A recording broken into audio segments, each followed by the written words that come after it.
ஐயனார் துணை சீரியல்ல நிலாவும் சோழனும் இவ்வளவு சீக்கிரம் சேருவாங்கன்னு யாரெல்லாம் எதிர்பார்க்கலையோ அவங்கெல்லாம் நம்ம சேனலுக்கு சப்ஸ்கிரைப் பண்ணிட்டு லைக் பட்டனை தட்டி விட்டுருங்க. சோழனும் நிலாவும் ஜாலியா பைக்ல ஊர் சுத்தி பாக்குறதுக்காக வெளியில போறாங்க. அப்படி போயிட்டு இருக்கும்போது காஃபி ஷாப்ல நிலா நம்ம 2 பேரும் காஃபி சாப்பிடலாமா அப்படின்னு சோழன் கேக்குறாங்க.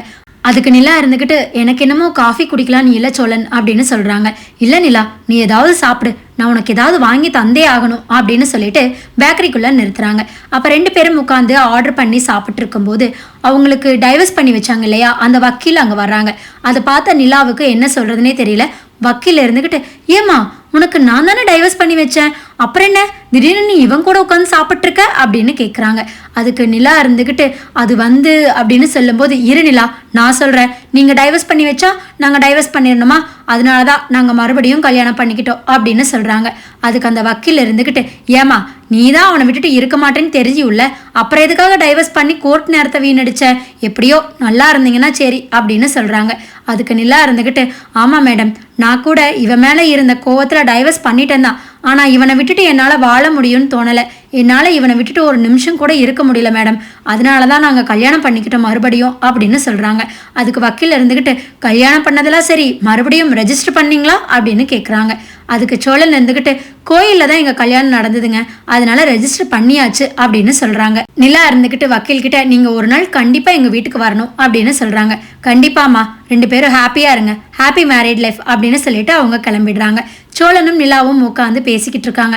ஏனிலா, நம்ம 2 பேரும் கல்யாணம் பண்ணதுல எத்தனை பேர்த்துக்கு வயிற்றுச்சல் பாரு அப்படின்னு சொல்றாங்க. அதுக்கு நிலா இருந்துகிட்டு, ஏன் இப்படி சொல்றீங்க சோழன் அப்படின்னு கேட்குறாங்க. இல்ல, கல்யாணம் பண்ணிக்கிட்டு நல்லா இருக்கட்டும்னு நினைக்காம நீங்க தான் டைவர்ஸ் பண்ணிட்டீங்கன்னு இந்த அம்மா கேட்குது. உங்க அப்பா அம்மாவுக்கு நம்ம 2 பேர்த்துக்கும் கல்யாணம் பண்ணி வைக்கிறதுல விருப்பமே இல்லை, என்ன பண்றது அப்படின்னு சொல்றாங்க.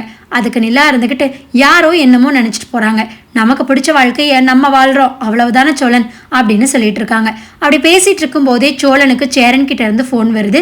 சேரன் இருந்துகிட்டு, டே சோழா, இங்க எல்லா வேலையும் முடிஞ்சுடா, நீ கூட்டிட்டு வா வீட்டுக்கு அப்படின்னு சொல்றாங்க. சரிண்ணா, நாங்க இன்னொரு கொஞ்ச நேரத்துல வந்துடுறோம் அப்படின்னு சொல்றாங்க. நிலாவும் சோழனும் பேசிட்டு இருக்கிறாங்க. அப்ப சோழன் இருந்துகிட்டு, சரி நிலா போலாமா அப்படின்னு கேக்குறாங்க.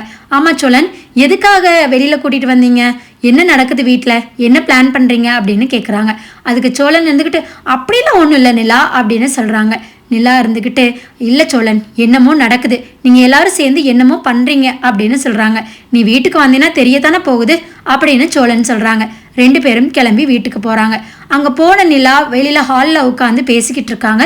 அப்ப நடேசன் இருந்துகிட்டு, என்னம்மா நிலா, எங்க போயிட்டு வந்தீங்க, கோயிலுக்கு இது போனீங்களா அப்படின்னு கேட்குறாங்க.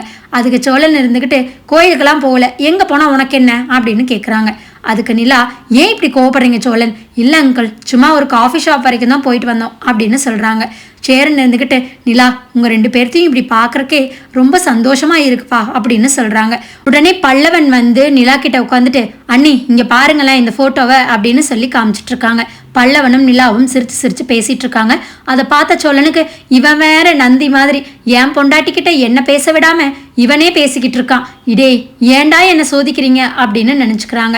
உடனே பல்லவன் இருந்துகிட்டு, என்னென்ன உன் மூஞ்சி ஒரு மாதிரி இருக்கு, டயர்டா இருக்கா என்ன, போய் தூங்கிக்கோ அப்படின்னு சொல்றாங்க. அதுக்கு சோழன் இருந்துகிட்டு, நான் தூங்கணும், நீ அவகிட்ட உட்காந்து பேசுவியா அப்படின்னு நினைச்சிட்டு கடுப்புல சேர்ல குத்துறாங்க. இதையெல்லாம் கவனிக்கிற நிலாவுக்கு சிரிப்பே தாங்கல. இங்க பாண்டி கிட்ட வானதி இருந்துகிட்டு நிலாவை பத்தி குறைகளா சொல்லிட்டு இருக்காங்க. அது என்ன, உங்க வீட்டுல நிலாவுக்கு ஒண்ணுனா மட்டும் எல்லாரும் விழுந்து விழுந்து கவனிக்கிறீங்க, கேட்கறதெல்லாம் செஞ்சு கொடுக்குறீங்க, ஆனா என்ன மட்டும் ஒரு பொருட்டாவே நினைக்க மாட்டேங்கிறீங்க அப்படின்னு கேக்குறாங்க. நீ எதுக்கு சும்மா சும்மா அவங்களோடய எசிலி போடுற, அவங்களும் நீயும் ஒன்னா, அவங்களாட்டவெல்லாம் உன்னால இருக்க முடியாது, அவங்க எவ்வளவு பொறுமை தெரியுமா, அவங்க வந்ததுக்கு அப்புறம் தான் எங்க வீடு வீடாவே இருக்கு, அது உனக்கு பொறுக்கலையா அப்படின்னு கேட்குறாங்க. உடனே பாண்டிக்கு ஃபோன் வருது. சேர் இருந்துக்கிட்டு, டேய் ஏசி ஃபிட் பண்ண வந்தவங்க ஏதோ மறந்து வச்சுட்டு வந்துட்டாங்களா, அதை வாங்கிட்டு வந்து தரையா அப்படின்னு கேட்குறாங்க. சரிண்ணே, இதோ 10 நிமிஷத்துல வரேன் அப்படின்னு சொல்லிட்டு ஃபோனை வைக்கிறாங்க. வானதி இருந்துக்கிட்டு, எங்கே போகிற பாண்டி அப்படின்னு கேட்குறாங்க. இல்லை, வீட்டுக்கு ஏசி மாட்ட ஆள் வந்திருக்கு, அவங்கள கூட்டிகிட்டு போய் வீட்டில் விடணும் அப்படின்னு சொல்கிறாங்க. அதுக்கு வானதி இருந்துக்கிட்டு, என்னது வீட்டில் ஏசியா அப்படின்னு கேட்குறாங்க. அதுக்கு பாண்டி, அதுக்கு ஏன் நீ இவ்வளோ ஷாக் ஆகுற அப்படின்னு கேட்குறாங்க. வானதி இருந்துக்கிட்டு, இல்லை இத்தனை நாள் உங்கள் வீட்டில் ஏசி இல்லையே, இப்போ என்ன திடீர்னு அப்படின்னு கேட்குறாங்க. இல்லை, சோழனுக்கும் நிலாவுக்கும் கல்யாணம் ஆயிருக்கு, அதுவும் மனசொத்து போய் 2 பேரும் ஒத்துமையா வாழணும்னு ஆசைப்பட்டு கல்யாணம் பண்ணியிருக்காங்க. அப்போ அந்த ரூம்ல ஏசி வேணும் தானே, எப்படி இருக்கிறது, அதுவும் இல்லாமல் இன்னைக்கு அவங்களுக்கு ஃபர்ஸ்ட் நைட் வேற, அப்படின்னு சொல்றான் பாண்டி. அதுக்கு வானதி இருந்துகிட்டு, அந்த அம்மா இத்தனை நாளா அந்த வீட்டில் தானே இருந்தாங்க, இவ்வளோ நாளா இல்லாத ஏசி இப்போ மட்டும் என்ன புதுசாக தேவைப்படுது அந்த அம்மாவுக்கு அப்படின்னு கேட்குறாங்க. அதுக்கு பாண்டி இருந்துக்கிட்டு, இங்கே பார் வானதி, ஏசி வேணும்னு நிலா கேட்கல, சோழன் தான் ஏசி மாற்றக்கு ஏற்பாடு பண்ணியிருக்கான் அப்படின்னு சொல்கிறாங்க. அதுக்கு வானதி, பாருடா சோழன் நிலாவுக்காக என்னென்ன பண்ணுறான்னு, நீயும் தான் இருக்கியே, என்னை டீலில் விட்டுட்டு அவங்க பின்னாடியே போயிடுற அப்படின்னு சொல்கிறாங்க.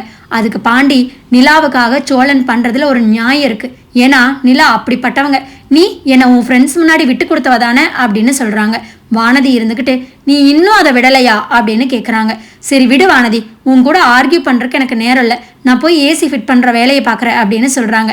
வானதி இருந்துக்கிட்டு, டேய் கொஞ்சம் அளவாக ஆடுங்கடா, ஓவராக ஆடாதீங்க, அந்த அம்மாவை தலையில் தூக்கி வச்சுட்டு ஆடுறீங்க, ஒரு நாள் இல்லைனாலும் ஒரு நாள் அந்த அம்மா பாரு அவங்க அப்பா அம்மா கிட்டேயே சோழனை பிரித்து கூட்டிகிட்டு போகுது, அன்னைக்கு எல்லாரும் தன்னந்தனியாக நிற்பீங்க, அன்னைக்கு வானதி தாண்டா அவங்க கூட நிற்பேன் அப்படின்னு சொல்கிறாங்க. அதுக்கு பாண்டி இருந்துக்கிட்டு, அது கனவுலையும் நடக்காது வானதி, நிலா ஒரு நாளும் எங்களை விட்டுட்டு போக மாட்டாங்க, நிலா இந்த வீட்டில் இருக்கணுங்கிறதுக்காக தான் அவங்க அப்பா அம்மாவை தூக்கி எறிஞ்சிட்டு சோழனை கல்யாணம் பண்ணியிருக்காங்க, அதை ஃபஸ்ட்டு புரிஞ்சுக்கோ அப்படின்னு சொல்கிறாங்க. வானதி இருந்துக்கிட்டு, பார்க்குறேன் உங்கள் ஆட்டம் இன்னும் எத்தனை நாளைக்குன்னு அப்படின்னு சொல்லிட்டு எந்திரிச்சு போயிடுறாங்க. பாண்டியும் ஏசி ஃபிட் பண்ணுறக்கெல்லாம் போய் ஏற்பாடு பண்ணிடுறாங்க. இங்கே சோழன் நிலாவை அந்த ரூம்குள்ளே போகாமல் இருக்கிறக்காக 1008 யோசனைகள் பண்ணி நிலாவை நைட் வரைக்குமே அந்த ரூம்குள்ளே போக விடாமல் பண்ணிட்டு இருக்காங்க. நிலாவுக்கு அப்போவே ஒரு சந்தேகம், என்ன இவர் உள்ளேயே போக விட மாட்டேங்கிறாரு அப்படின்னு பல்லவன் கிட்ட கேட்குறாங்க. பல்லவன் இருந்துக்கிட்டு, ஆமா நீ உள்ள ரூம் டெக்கரேஷன் பண்ணி வச்சிருக்கான், அதுதான் உங்களை உள்ளே விட மாட்டேங்கிறான் அப்படின்னு சொல்கிறாங்க. நிலா இருந்துக்கிட்டு, டெக்கரேஷனா, அது எதுக்கு பல்லவா அப்படின்னு கேட்குறாங்க. இல்லை நீ இன்னைக்கு உங்களுக்கு ஃபர்ஸ்ட் நைட் இல்லை அப்படின்னு சொல்லும்போது நிலா இருந்துக்கிட்டு பல்லவன் மண்டையில் தட்டி, டேய் நீ சின்ன பையன், படிக்கிற வேலையை பாடுறா அப்படின்னு சொல்கிறாங்க. அதுக்கு பல்லவன், ஆமாம் எல்லாரும் சின்ன பையனே சொல்லுங்க, ஏன் எனக்கும் தான் 18 வயசுக்கு மேலே ஆகுது, எனக்கு எல்லாம் தெரியாதா அப்படின்னு சொல்கிறாங்க. நிலாவும் சிரிக்கிறாங்க. ஐயோ இந்த சோழன் இதெல்லாம் வேற பண்ணி வச்சிருக்காரா அப்படின்னு நினச்சிட்டு அவங்களும் ஒன்றும் சொல்லாமல் விட்டுறாங்க. நைட்டும் ஆகுது. நிலா ரூம்குள்ளே பால் சொம்போட உள்ளே போகிறாங்க. அப்போ சோழன் உட்காந்துருக்காங்க. அந்த ரூமை பார்த்து நிலாவுக்கு ரொம்ப சர்ப்ரைஸ் ஆகிடுது. சோழன் இதெல்லாம் நீங்கள் பண்ணீங்களா அப்படின்னு கேட்குறாங்க. ஆமாம் நிலா அப்படின்னு சொல்கிறாங்க. 2 பேரும் உட்காந்து பேசிகிட்டு இருக்கும்போது சோழன் லேசாக நிலாவோட கையை பிடிக்கிறாங்க. ஆனாலும் பயந்துக்கிட்டே தான் பிடிக்கிறாங்க. நிலா ஏதாவது சொல்லிடுவாங்களோ, அடிச்சுடுவாங்களோ, இல்லை திட்டிடுவாங்களோ அப்படிங்கிற பயத்தில். ஆனால் நிலா எதுவுமே சொல்லாமல் சோழனோட கையை எடுத்து அவங்க தோள் மேலே போட்டுக்கிட்டு அவங்களோட தோளில் சாஞ்சிட்றாங்க. சோழனுக்கு இந்த உலகத்தையே சாதித்த மாதிரி ஒரு ஃபீலிங் வருது. 2 பேர்த்துக்குள்ளே நடக்க வேண்டிய அந்யோன்யமான தாம்பத்திய வாழ்க்கை ரொம்ப நல்லபடியாக ஆரம்பமாகுது. காலையிலையும் ஆகுது. நிலா எந்திரிச்சு குளிச்சுட்டு வெளியில் போயிடுறாங்க. சோழன் எந்திரிச்சு வெளியில் வராரு ட்ரெஸ் போடாமையே. அவர் நின்ன கோலத்தை பார்த்து பல்லவன், பாண்டி, சேரன் என அத்தனை பேருமே ஷாக் ஆகி நிற்கிறாங்க. சோழன் வெக்கப்பட்டுக்கிட்டே விரல வாயில் கடிச்சுக்கிட்டு காலில் நிலத்துல கோலம் போட்டுக்கிட்டு ரொம்ப ஷையாக ஃபீல் பண்ணி கதவு ஓரத்தில் சாஞ்சு நிற்கிறாங்க. இதையெல்லாம் பார்த்து இவங்க 3 பேர்த்துக்கும், என்ன இது அண்ணி பண்ண வேண்டியதையெல்லாம் இவன் பண்ணிட்டு இருக்கான் அப்படின்னு பல்லவன் சொல்கிறாங்க. பாண்டி இருந்துக்கிட்டு, அதானே இவனடா இப்படி பண்ணுறான் அப்படின்னு 3 பேரும் ஷாக் ஆகி நிற்கிறாங்க. அப்போ வெளியிலேருந்து உள்ளே வந்த நிலா சோழன் நின்ன நேர்த்தியை கண்டு அவங்களுக்கு ரொம்பவே வெக்கமாக போயிடுது. அதுவும் இவங்க முன்னாடி இவன் வேற இப்படி நிற்கிறானே அப்படின்னு சொல்லிட்டு. இதுதான் இனி வர எபிசோடுகளில் நடக்க போகுதுன்னு நான் நினைக்கிறேன். நீங்கள் என்ன நினைக்கிறீங்க அப்படிங்கிறத மறக்காமல் கமெண்ட்டில் சொல்லுங்கள்.